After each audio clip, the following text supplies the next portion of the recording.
To study studio. ಈ ವಿಡಿಯೋದಲ್ಲಿ international ಟ್ರೇಡ್ನ ಟೈಪ್ಸನ್ನು ತಿಳಿಸಿಕೊಡಲಿಕ್ಕಿದ್ದೇನೆ. First one, import trade. Import trade means purchasing goods from abroad. ಬೇರೆ ದೇಶದಿಂದ ಗೂಡ್ಸ್ ಅಥವಾ ಸರ್ವಿಸನ್ನು ತಮ್ಮ ದೇಶಕ್ಕೆ ಇಂಪೋರ್ಟ್ ಮಾಡಿದರೆ ಅಥವಾ ಬೇರೆ ದೇಶದಿಂದ ಪರ್ಚೇಸ್ ಮಾಡಿದರೆ ಅದನ್ನು ಇಂಪೋರ್ಟ್ ಟ್ರೇಡ್ ಅಂತ ಹೇಳ್ತಾರೆ. Second one, export trade.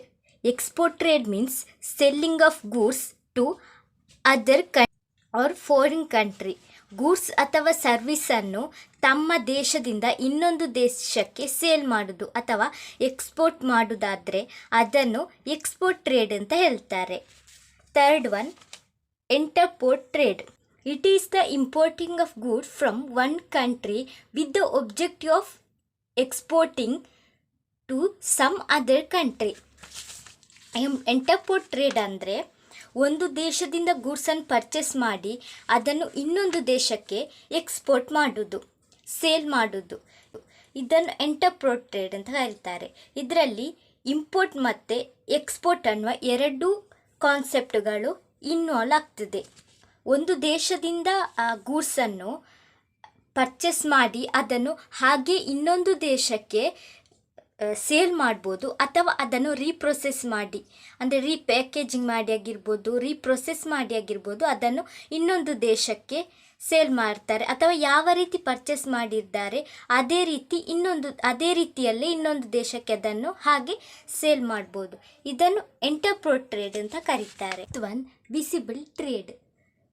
It is the exchange of goods between two countries.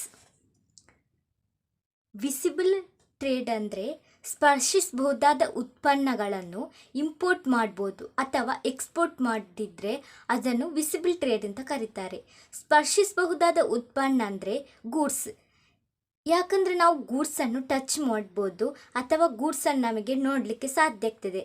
So ಗೂಡ್ಸನ್ನು ತಮ್ಮ ದೇಶದಿಂದ ಇನ್ನೊಂದು ದೇಶಕ್ಕೆ ಸೇಲ್ ಮಾಡೋದಾದರೆ ಅಥವಾ ಇನ್ನೊಂದು ದೇಶದಿಂದ ತಮ್ಮ ದೇಶಕ್ಕೆ ಇಂಪೋರ್ಟ್ ಮಾಡೋದಾದರೆ ಅದನ್ನು ವಿಸಿಬಲ್ ಟ್ರೇಡ್ ಅಂತ ಕರೀತಾರೆ. Fifth one, invisible trade. It is the exchange of service between the countries. Invisible trade ಅಂದರೆ ಸ್ಪರ್ಶಿಸಲಿಕ್ಕೆ ಸಾಧ್ಯ ಆಗದ ಉತ್ಪನ್ನಗಳನ್ನು ಸೇಲ್ ಅಥವಾ ಪರ್ಚೇಸ್ ಮಾಡೋದಾದರೆ ಅದನ್ನು ಇನ್ವಿಸಿಬಲ್ ಟ್ರೇಡ್ ಅಂತ ಕರೀತಾರೆ. ಸ್ಪರ್ಶಿಸಲಿಕ್ಕೆ ಸಾಧ್ಯ ಆಗದ ಉತ್ಪನ್ನ ಅಂದರೆ ಅದು ಸರ್ವಿಸನ್ನು ಒಂದು ದೇಶದಿಂದ ಇನ್ನೊಂದು ದೇಶಕ್ಕೆ ಎಕ್ಸ್ಪೋರ್ಟ್ ಅಥವಾ ಇಂಪೋರ್ಟ್ ಮಾಡೋದಾದರೆ ಅದನ್ನು ಇನ್ವಿಸಿಬಲ್ ಟ್ರೇಡ್ ಅಂತ ಕರೀತಾರೆ. For example, bank or insurance, investment, ಇವುಗಳನ್ನೆಲ್ಲ ಇನ್ವಿಸಿಬಲ್ ಟ್ರೇಡ್ ಅಂತ ಕರೀತಾರೆ.